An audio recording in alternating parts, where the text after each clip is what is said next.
Good evening. I'd just like to preface this reading by saying that I am not a voracious reader by any stretch. I am equal parts using this as an excuse to finish this book that's taken me over 2 years, and meeting the demand, as it doesn't appear that there is a reading of pattern recognition on YouTube. So, get two birds with one stone. Without further ado, Chapter 1, The Website of Dreadful Night. 5 hours New York jet lag, and Casey Pollard wakes in Camden Town to the dire and ever-circling wolves of disrupted circadian rhythm. It's that flat and spectral non-hour, awash in limbic tides, brainstem stirring fitfully, flashing inappropriate reptilian demands for sex, food, sedation, all of the above, and none really an option now. Not even food, as Damien's new kitchen is as devoid of edible content as its designer's display windows in Camden High Street. Very handsome, the upper cabinets faced in canary yellow laminate, the lower with lacquered, unstained apple ply. Very clean and almost entirely empty, save for a carton containing 2 dry pucks of Weetabix and some loose packets of herbal tea. Nothing at all in the German fridge, so new that its interior smells only of cold and long-chain monomers. She knows now, absolutely, hearing the white noise that is London, that Damien's theory of jet lag is correct, that her mortal soul is leagues behind her, being reeled in on some ghostly umbilical down the vanished wake of the plane that brought her here, hundreds of thousands of feet above the Atlantic. Souls can't move that quickly, and are left behind, and must be awaited upon arrival like lost luggage.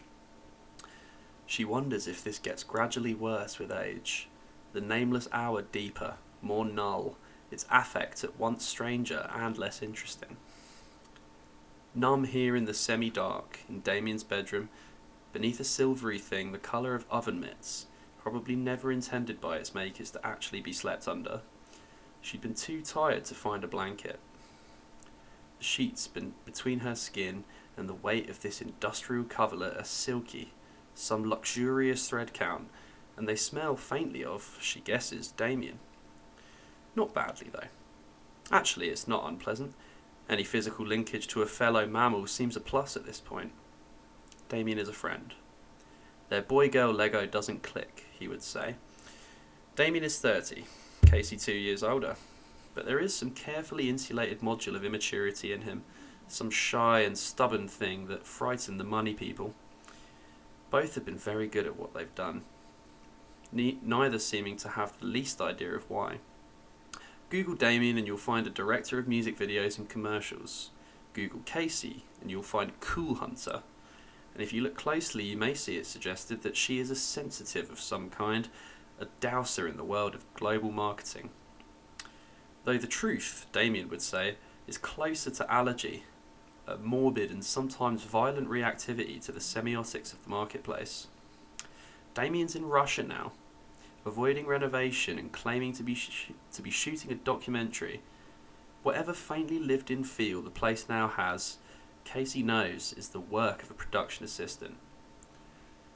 She rolls over, abandoning this pointless parody of sleep, gropes for her clothes, a small boy's black Fruit of the Loom t-shirt, thoroughly shrunken, a thin grey v-necked pullover purchased by the half dozen from a supplier to New England prep schools, and a new and oversized pair of black 501s, every trademark carefully removed.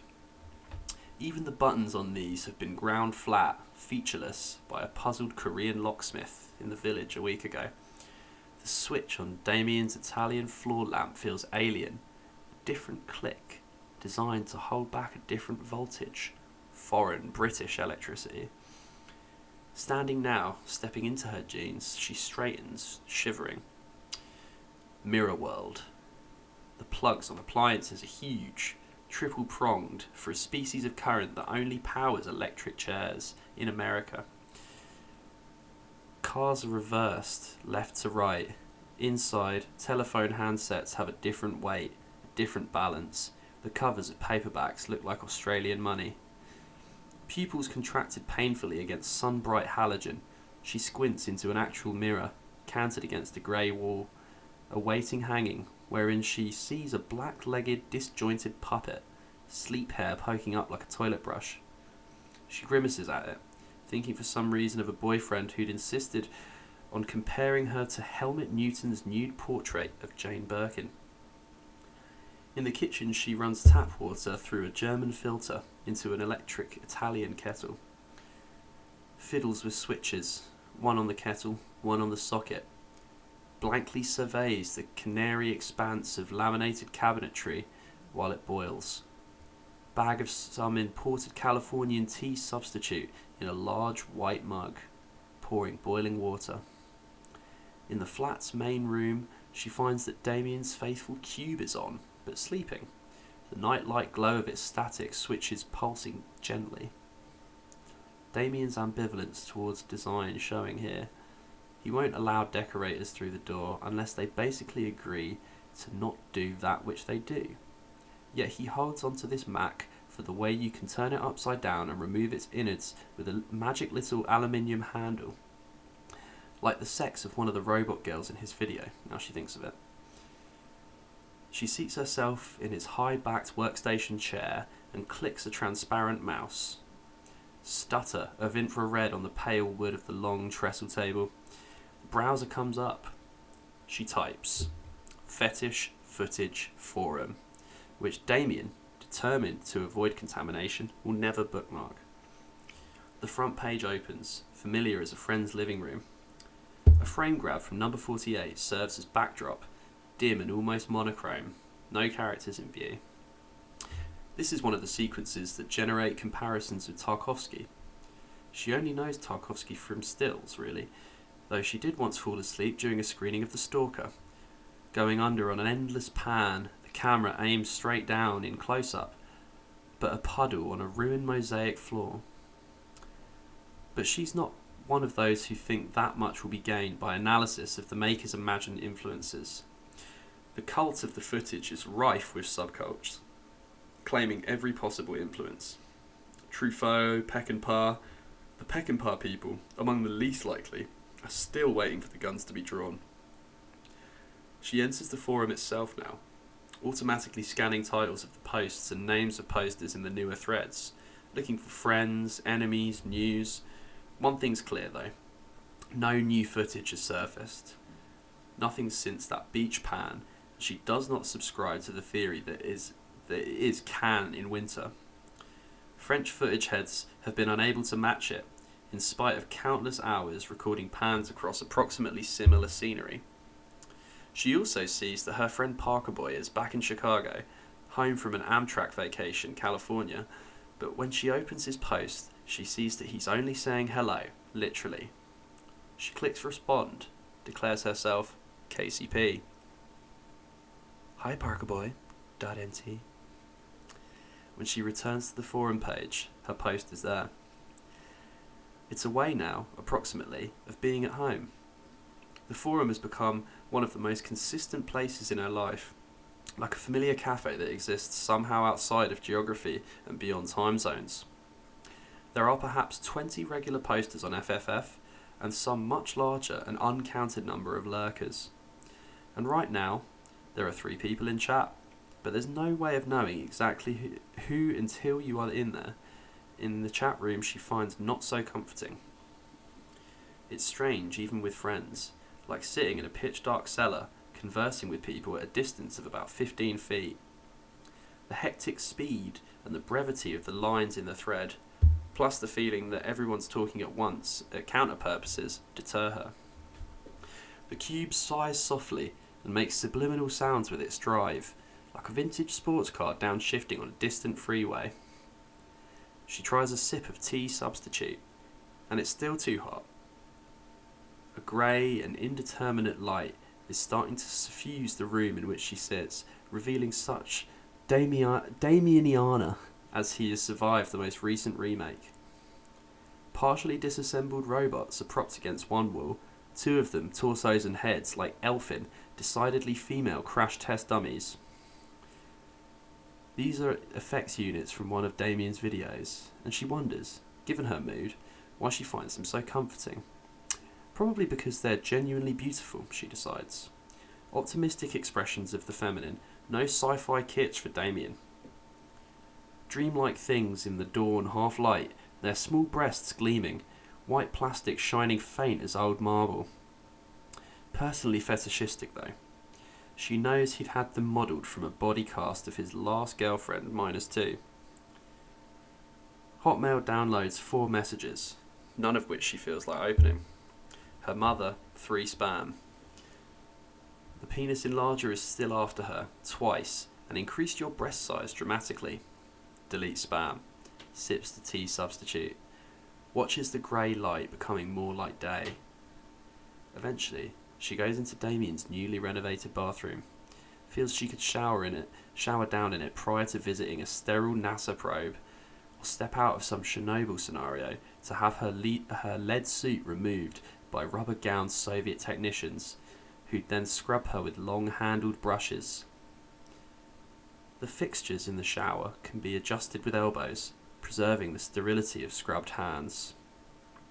She pulls off her sweater and t-shirt, and using hands, not elbows, starts the shower and adjusts the temperature. 4 hours later, she's on a reformer in a Pilates studio in an upscale alley called Neil's Yard. The car and driver from Blue Ant waiting out on whatever street it is. The reformer is a very long, very low, vaguely ominous and Weimar-looking piece of spring-loaded furniture, on which she now reclines, doing V position against the footrail at the end. The padded platform she rests on wheels back and forth along tracks of angle iron within the frame, springs twanging softly. 10 of these, 10 toes, 10 from the heels. In New York, she does this at a fitness centre frequented by dance professionals, but here in Neil's Yard, this morning, she seems to be the sole client. The place is only recently opened, apparently, and perhaps this sort of thing is not yet so popular here. There is that mirror world ingestion of archaic substances, she thinks. People smoke and drink as though it were good for you, and seem to still be in some sort of honeymoon phase with cocaine. Heroin, she's read, is cheaper here than it's ever been, the market still glutted by the initial dumping of Afghani opium supplies. Done with her toes, she changes to heels, craning her neck to be certain that her feet are correctly aligned. She likes Pilates because it isn't, in the way she thinks of yoga, meditative. You have to keep your eyes open, hear, and pay attention. That concentration counters the anxiety she feels now, the pre-job jitters she hasn't experienced in a while. She's here on Blue Ant's ticket, relatively tiny in terms of permanent staff, globally distributed, more post-geographic than multinational. The agency has from the beginning built itself as a high-speed, low-drag life form in an advertising ecology of lumbering herbivores. Or perhaps as some non-carbon based life form entirely sprung from the smooth and ironic brow of its founder, Hubertus Big End. A nominal Belgian who looks like Tom Cruise on a diet of virgin's blood and truffled chocolates. The only thing Casey enjoys about Big End is that he seems to have no sense at all that his name might seem ridiculous to anyone. Ever. Otherwise, she would find him even more unbearable than she already does. It's entirely personal, though, at one remove. Still doing heels, she checks her watch, a Korean clone of an old-school Casio G-Shock. Its plastic case sounded free of logos with a scrap of Japanese microabrasive. She's due in Blue Ant's Soho offices in 50 minutes. She drapes a pair of limp green foam pads over the footrail, carefully positions her feet, lifts them on invisible stiletto heels, and begins her 10 prehensile.